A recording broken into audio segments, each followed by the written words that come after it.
Fun fact, did you know the word incel?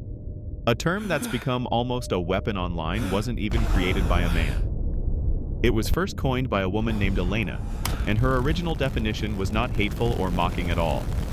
She used it to describe anyone, male or female, who was involuntarily celibate, who felt lonely, who had never had sex, or hadn't been in a relationship for a long time. When I read that, I froze because for years that had been me. I remember scrolling through Reddit, where incel was being thrown at men like an insult, dripping with contempt, and quietly asking myself, am I one of them? Is that how people see me? Even now, while I'm in a loving relationship with Jenny, those memories resurface. There are nights when I look at her and wonder if I really deserve this, if maybe she'll wake up one day and realize she could do better. That lingering fear is why I started reading about femcells, the female counterpart of incels, and I realized their experiences weren't far from my own. Researchers once analyzed more than 24,000 posts from femcel forums, and what they found was heartbreaking. These women expressed despair about sex relationships and the belief that they would never be desired. One post said, "A generous, attentive, even understanding lover does not exist for ugly femcels." That line haunted me because it was exactly how I used to think. After failed dates, I'd sit in silence, staring at my phone, telling myself that maybe I just wasn't the type anyone could love.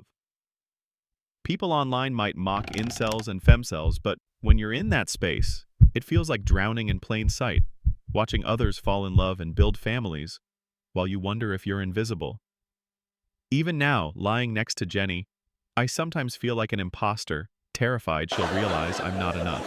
Psychologists call this imposter syndrome in relationships, and it mirrors what femcells describe, constantly comparing yourself to impossible standards and concluding that you are fundamentally less. I remember being at a bar, Jenny laughing with a confident stranger, and my mind twisted the moment into fear. That's the kind of man she deserves, not me. It's a cruel cycle, and it eats away at your sense of worth. In femcel spaces, there's something called the pink pill.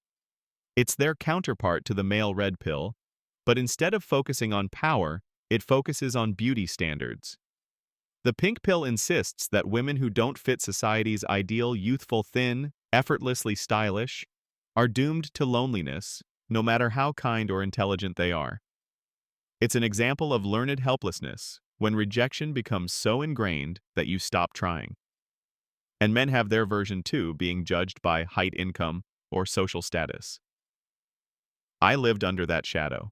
Before dates with Jenny, I'd stand in front of the mirror and whisper to myself, "You'll never be the man she deserves." The pink pill is seductive because it gives you a simple explanation for pain, but it's a half-truth. It explains why you hurt, but offers no way forward. One night at a party, I saw Jenny laughing with an old friend, tall, charismatic, charming, and inside I shrank. That voice whispered again, "That's who she should be with." But later, Jenny looked at me and said, "I didn't choose you for money or looks. I chose you because you understand me." In that moment, the illusion shattered. Love isn't about checklists or rankings. Psychology shows us that long-term love is built on connection, empathy, and trust, not superficial standards. And Jenny proved that truth to me. Another layer to femcel culture is something called sad girlcore. You've probably seen it online. TikTok edits Lana Del Rey songs, Billie Eilish aesthetics. It romanticizes loneliness, making despair look poetic. But underneath, it's real pain. I know because I once lived inside my own version of it. I had playlists of sad music on repeat, journals full of words like, maybe I was meant to be alone. And for a time, it felt easier to embrace that narrative than to risk rejection again. But if I had stayed there, I never would have opened my heart to Jenny. Love requires vulnerability, and sadness builds walls that keep people out. I remember confessing to Jenny one night, "I'm scared you'll leave me." I braced for her to dismiss it, but instead she held my hand and I feel whispered, so lost right now. "I've been scared too." Maybe the point isn't to erase fear. Maybe it's to build trust despite it. That moment changed me. It taught me a habit I try to practice every day. When fear rises, It has I don't taken a bury lot it. for me to say I this voice to it. you. Vulnerability has become the bridge that keeps our love alive. Looking back, I realized that incel, femcel, pink pill, and sad girl core are not just internet words. They are mirrors reflecting very real human pain. Pain I have felt. Pain Jenny has felt. Pain so many of us carry quietly. But pain doesn't have to be our ending.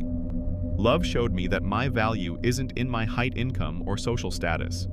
Jenny's value isn't in her makeup, her body, or her age. Our worth lies in how deeply we show up for each other, how willing we are to risk being seen fully and imperfectly. So let me ask you, have you ever felt left out of love's game?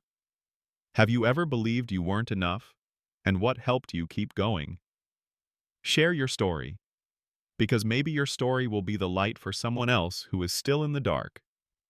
And if you're listening right now, feeling invisible, I want you to hear this. You are not invisible, you are not unworthy, and love is still possible, even if it hasn't found you yet. Don't give up, because one day you might find someone who takes your hand and proves your heart was always worth loving.